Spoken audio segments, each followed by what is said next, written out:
name is Sona. My name is Sweetie, and welcome to What They Don't Tell You podcast, the pre-dental edition. So today's topic is something we're going to get into because we all do it, and that is procrastination.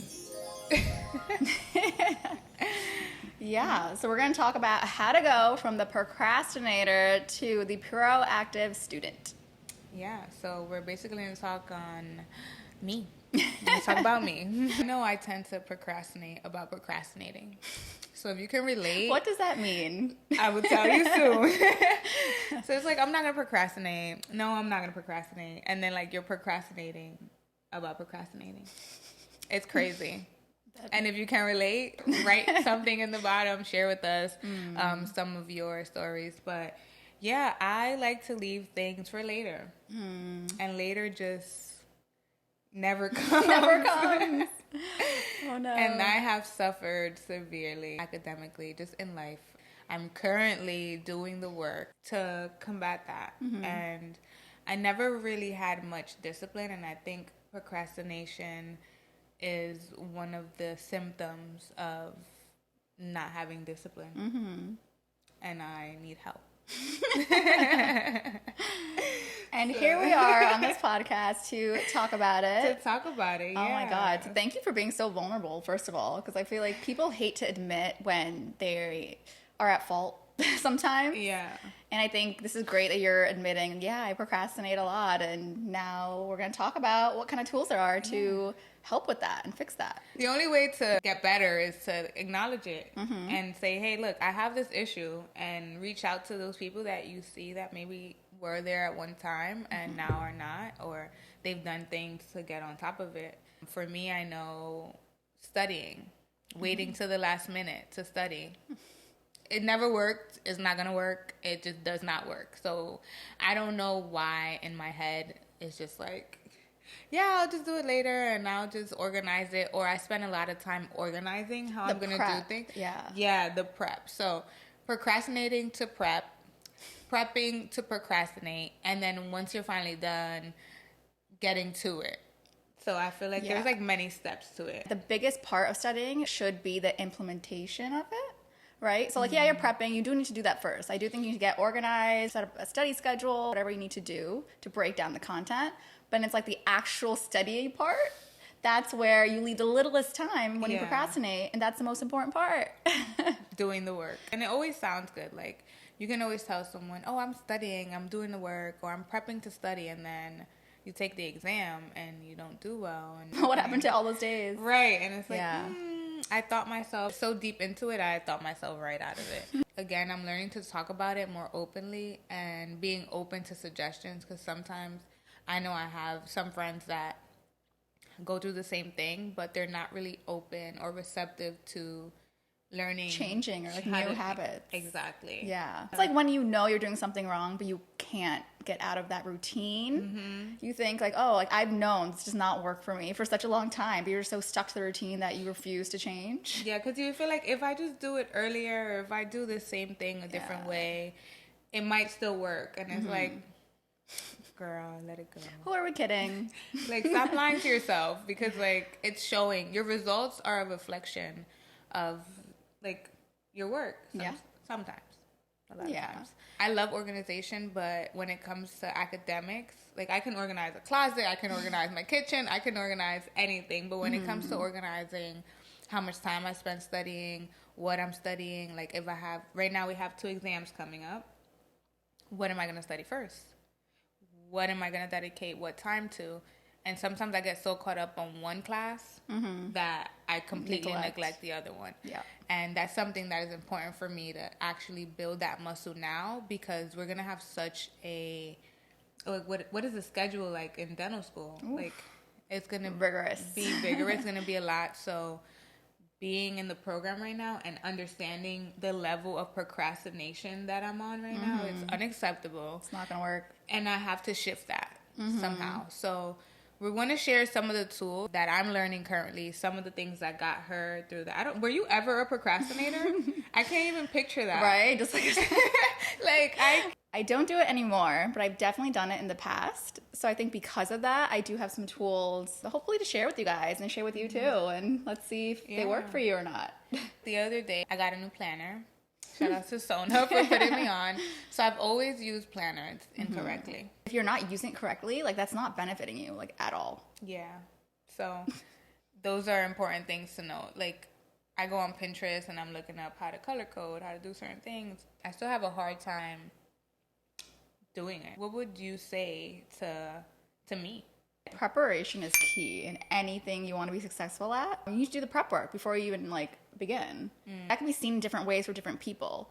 I feel like prep for me is researching a bit. So I like to go on YouTube, like to read books. I just want to know like what I'm getting myself into before I'm in there. Currently, you know, dental school starts in 2 months, something that's brand new, something I'm not sure how to adapt to. Actually, that's also very important. Being able to adapt to different techniques. Like just because something has worked for me up to this point, like I'm open to learn like new stuff. There's probably new things that I've never used. Yeah, that, like the course load. Yeah, it depends, right?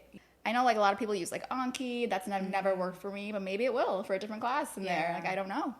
That's true. Anki is it works for me sometimes. Depends on the class. Yeah. So when we had gross anatomy and we had lab, we use a lot of images. I use that for that. But when it comes to some subjects that are like oral path, that's very heavy on comparing, contrasting, different diagnoses and stuff like that. I can't use Anki for that. So I'm currently going through learning how to shift from the last classes that I took, learning how to study for those classes, and now applying some of the things that I learned. Right. But in the midst of that, I'll just plan it out and do it somehow later. All just work out at the end. The implementation part is the hardest part. So we like push it like as far away as possible. Yeah. And then you come to a point where like you can't retain enough information. That's what things like cramming, that is such a bad idea. Yeah. And I'm sure we've all done it in undergrad. All-nighters, so toxic, doesn't work. Set up for failure. That was one of the first things that I stopped doing completely. I recognized that I'm tired.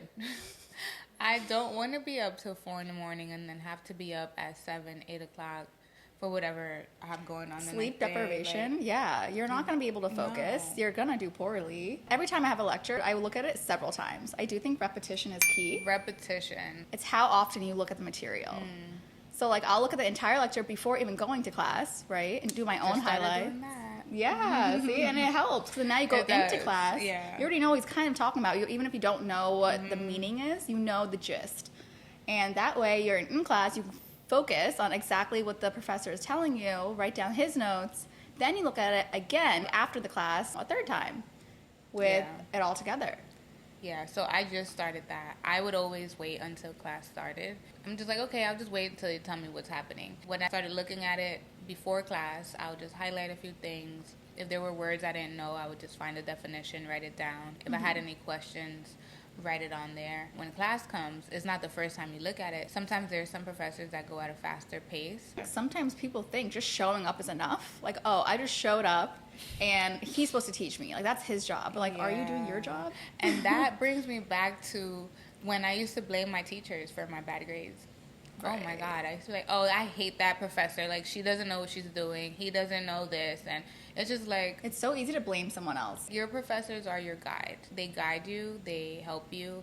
But they're not going to do the work for you. I had to get out of that mentality. Stop blaming others. Just get it together. There's no room for failure. Like, again, this is probably my last chance to really put myself in a place where dental school is realistic. So what kind of student do you want to be? Understand that. Really understand that. Go sit with yourself in front of the mirror. What have you done for yourself? What kind of student are you? Is it realistic? I would get poor exam grades. My partner one day was like, okay, what was your grade on the exam? I'm like, oh, I got a 70. It's like, okay, well, how much did you study? Did you give 70%? Because you're going to get what you put in. If you gave 70% to that studying, if you procrastinated more than you studied, it's going to reflect on your grades. And that's currently what I'm dealing with now. Like, okay, what are you studying? How are you studying? Like, are you studying effectively? Reading through something once and then looking at it right before the exam it's not gonna work. Repetition, like you said. I think that is the key for all of it, is repetition. The way that you helped me was the other day when we were here. We were going through some technical difficulty. She's like, okay, well, while we wait for this, what do we have to work on? What's next on our list? We have to study. We studied while we waited. Let's go through these slides. What looks like a test question?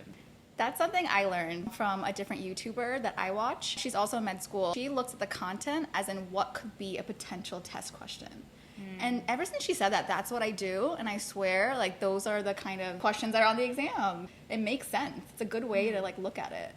When I look at a slide, I struggle with knowing what's going to be on the test. Some of them are going to be obvious, like things are bold, you know, the major idea. And then you're able to pick out like what would be a good question or not. That also comes with time. I think it comes with different professors and their styles, I'm sure. But what about when it gets tricky? Some things are just always going to be standard in a way of testing someone. The exceptions, that's always going to be an exam question. That's true. What stands out from each one? Because that's going to be the test question. I want to go back to procrastination. When I start to procrastinate is when I start becoming fearful of failing. We all know when we're procrastinating. You can feel it. I'm watching TV. I should be doing something else. Yeah. And you still sit there and do it. Sometimes that imposter syndrome kicks in when you're procrastinating. And it's like, you could be studying right now, but you're not. Right. Are you good enough? Do you think you can do it? Like, do you think if you study, you're actually going to know what's happening? Does it matter how much I study if I'm still going to fail anyway? When your brain tells you to do something, like, do it those first 5 minutes, or it will literally throw that thought away. It will not prioritize it. It will not see it as important, and it would just, like, toss it. This is also something we were talking about the other day. Anytime I receive, like, an email or something where there's an important date or a due date, immediately when I get it, I'll write it down somewhere. I'll write it in my planner, in my phone. Like, you just need to write it immediately. That helps a lot. Things are months in advance and some are next week. If it takes 2 minutes, do it now. If you didn't do it now and it took 2 minutes, you think you're going to do it later when you have other things to do that you said you would do later? I'm also a big fan of like to-do lists because I feel like there's something so satisfying about checking off a box. It is. It is. Do you do daily to-do lists? I can't do every day, but I like the weekly planners and like the monthly. So I like to look at my full month. Okay, this is what I'm getting into. These are the deadlines I have to meet. And then every week on Sunday nights is when I, you know, just plan out my week so I know exactly what's going on. People get busy. Life hits you sometimes. Yeah. You could have unexpected car troubles. Like, so many things can happen during that time. Which was both that a shot at me? Like, me too. Because my car stay acting up. Every time I talk to you, something's with your car is happening. It's trying to kill me. But see, it's so easy to get overwhelmed and like the side thing that you didn't expect. But as long as the other parts are planned, it's not going to deter you too much. So time management. Yeah. Time management and planning. Yeah. They kind of go, they're like amigos. They go hand in hand. Making this podcast, it's another form of holding myself accountable. Yep. I want to be honest. I want to be open, but I'm also open to learning more about how to be better. The whole point of this is how to be better, how to improve. You have to be open to change. Another topic I want to talk about is kind of like how to be proactive. Like the proactive student. It's so easy to look at our phone. It's so easy to be distracted. So I used to ask my mentor, and he would leave his phone in the car. I leave mine in my bag. I put do not disturb. I can't have it in my bag. I have no self-control. I would probably have to leave it in my car. Yeah. Or like put it in her bag. That's a good tip though. Out of sight, out of mind. Yeah, out of sight, out of mind. For studying, there's like the Pomodoro. I tried for a little bit, like 50 minutes of intense work and 10 minutes break. I thought like I could keep going after that 50 minutes. So I kind of do a modified version of that. I set my days in time blocks. Your brain can only retain information and be focused for 3 hours. Like 3 to 4 hours. And that's when you start getting distracted. Yeah. And I have a morning block, so like a 9 to 12 situation. And then take my break. I have an afternoon block. Then also relax, gym, a nightcap. So like that really works for me. Like a 3 hours of like intense focus and then giving myself like 1 to 2 hours off to errands, eat, gym. That makes sense because sometimes I literally plan to study the entire day. And I know it's not realistic, but it sounds good. It's just like, yeah, I'm going to study for 12 hours tomorrow. And it's like... Oh, yeah, I studied all day. But how much do you retain? How much? Yeah. How much were you on your phone? How many phone checks did you do? I don't know. Sona's just coming at me calling, today. You know you're doing it, but like no one calls you out. No one calls you out. No one holds you accountable. It's like having a gym buddy, having a trainer, someone that's going to keep you accountable. I'm grateful for that. At the end of the day, like, why are you in this program? What are you doing? What is the point of all of this? How we say in New York, you got to get dead ass with yourself. Like, why are you playing? Confronting yourself and your bad habits is like the hardest part. Yeah. Because I know a lot of people just like in denial. You don't want to hear it. Like they know, but they're like, okay, but you don't have to say it out loud. If you know what to do, why don't you just do it? Breaking up big things into smaller chunks is a lot more productive. I do agree with that. Studying 10 hours a day for like the last 5 days before an exam is a lot more stressful than studying for 3 or 2 hours a day on each subject. Breaking it up into smaller chunks in a longer time span will give you better results. That's just like what I've learned. Step out of your pride. You don't know everything. It's okay to not know everything. It's okay to ask questions. And if you see someone that has the results that you want, find out how. Like, find out what they're doing. And it may not work for you, and that's when you can modify it. You can make little tweaks, and you get the results that you want. But you have to acknowledge that you don't know everything. And what you're doing and what you've done is not working. Applications are coming up. My exams are coming up. I have more than enough time to do what I'm supposed to do. I have people around me who are literally telling me, like, okay, this is what I did. You see what I'm getting on my exams. Like, I'm getting A's, 90, not regular A's, like 98s and 100s. And this is how I'm doing it. So I'd be a fool to be like, yeah, that's great, but this is how I've always done it, and this is how it works. So it's like, okay, what do I do now to stop procrastinating? The minute I think about something, I literally just get up. Like, you have to have will. Like, you have to have that push where you literally get up and you're just like, okay, no time for the self-talk, no time for, like, being in your head. You understand how serious this is. Just get up and do it. Yeah. That is it. And staying in bed in the morning. When the alarm goes up, you're like, okay. Like, you know, you kind of, like, talk yourself out of it. Like, I could do another 10 minutes. Before that conversation even starts, get up. Right, like, what is 10 more minutes going to do? Because I'm still tired 10 minutes later. Having 10 alarms, like 7 o'clock, 7:05, 7:10. What is that doing? Like, you're just more tired. And now you have anxiety because whatever you had to do, now you have to rush to get to it. You've lost that time. You just have to really push yourself and just get up. Kobe Bryant says, stop negotiating with yourself. Stop having that internal negotiation where you're like, oh, well, if I just get 10 more minutes because I'm so tired. Yeah, well, now you're 10 minutes behind. Yeah. And there's other people coming for this. You have other people. Like, you're competing with yourself, essentially, but your spot will get taken because there's somebody that was up 10 minutes ago. There's also a great book called Atomic Habits, which is very popular nowadays. And it talks about this phenomenon of habit stacking. And basically what it means is, like, you keep doing something every single day as a habit. Then you put another thing with it. So let's say waking up at 6 a.m. Oh, I'm going to drink my water. I'm currently doing the apple cider vinegar shots. And people slowly build these habits, and somehow it becomes routine, and you're not even thinking about it anymore. Yeah.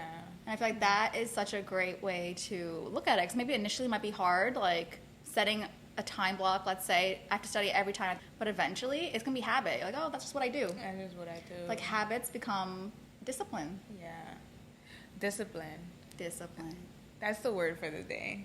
Discipline. There's going to be days you don't want to do it, and you have to do it anyway. Yeah. You have to do it anyway. And that's when discipline kicks in, right? And that can mean other forms of life too. I feel like going to the gym. Sometimes you'll have days where I really don't feel like going today. I hate going to the gym.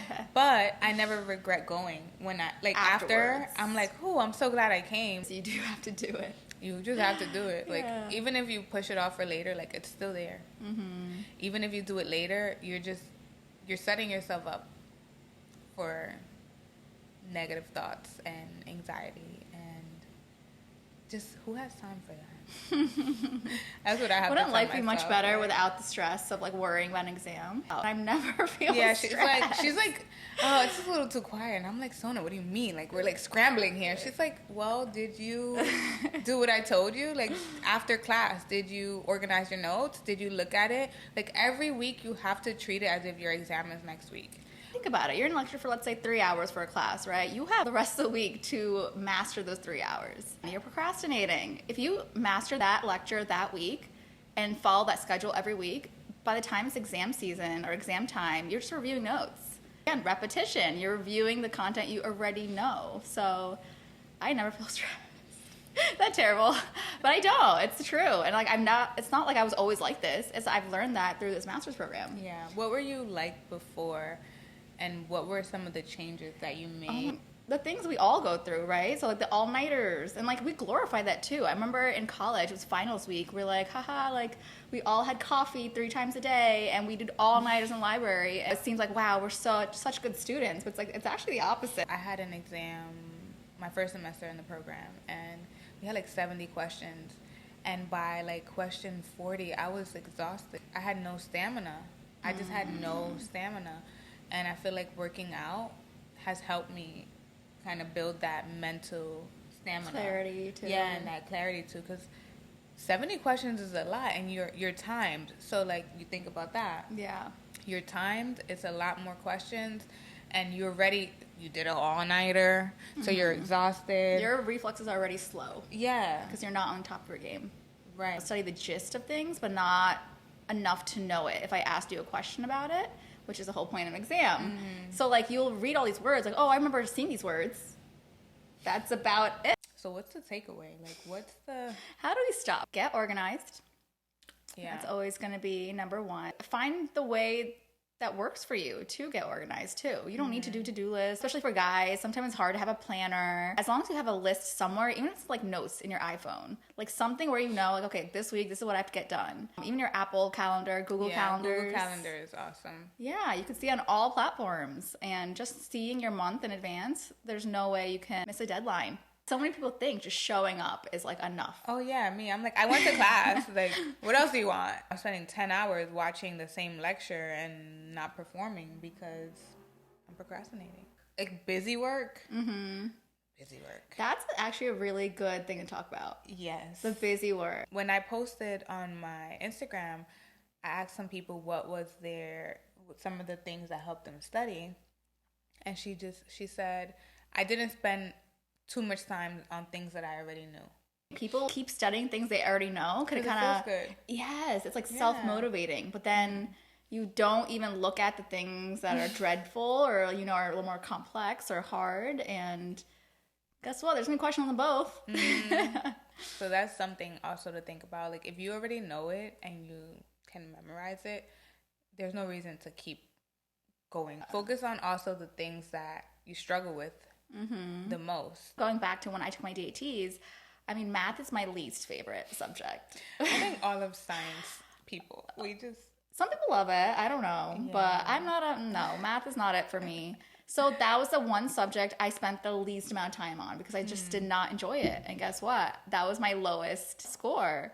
Now we can understand. You have to know it anyway. Might as well just start with the one that you don't like. That you're not confident in. Yeah. These are all great tips. I hope that, you know, it does reach someone. And again, if there's any tips that you have for me or for Sona going into dental school, don't gatekeep. Tell us what they don't tell us. Let us know. Write us on our page. We also are on TikTok, so be sure to follow us there. Thank you guys for watching. Like, subscribe, and hit that bell notification down below so you can know every time that we post. Bye. And we'll see you next episode.